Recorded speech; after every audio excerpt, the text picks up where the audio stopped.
The Little Book of Victim Offender Conferencing, Bringing Victims and Offenders Together in Dialogue.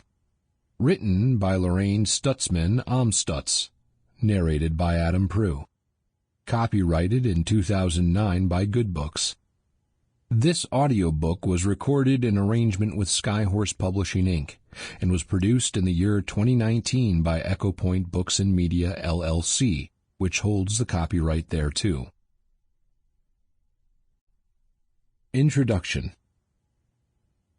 Several years ago, my 3-year-old son came running into the house with a large red welt under his eye. "Kyle kicked me," he sobbed. As a parent, my first reaction was to head out the back door to find the boy, a 6-year-old, who had hurt my son. Instead, I got ice for Jordan's eye and held him until he stopped crying. I read him a book, and then he got off my lap and went to play with his toys. About 15 minutes later, he came back and asked to go outside to play. I told him he could, but he looked at me and said, "I can't. He might hurt me again." Since we had lived in the neighborhood only a short time, I did not know which was Kyle's house, but I knew the general area. I took Jordan by the hand and told him we were going to talk to Kyle about what had happened. I told Jordan I would be there to keep him safe. The third door I knocked on was opened by a young woman I recognized as Kyle's mother.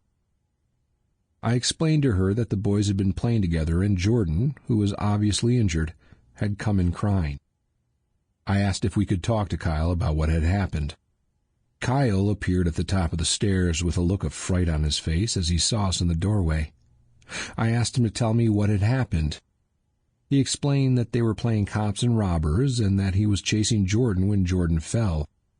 He said he tried to grab Jordan and that he kicked him, but didn't mean to hurt him. He ran away because he was scared he would get into trouble. Kyle's mom scolded him for not helping Jordan when he realized that Jordan was hurt. She also asked if he had anything else to say. Kyle looked at Jordan and said, "It looks like your eye really hurts. I'm sorry." There was silence, and his mom said, "Is there anything else you want to say?" Again, he looked at Jordan and said, "Will you still be my friend?"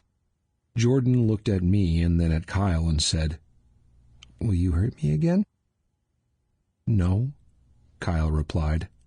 Jordan said, "Okay." I continued to talk to Kyle's mom for a few minutes, and then Jordan and I headed back across the driveway. As we got to our house, Jordan looked up at me and said, "Sample complete. Ready to continue?"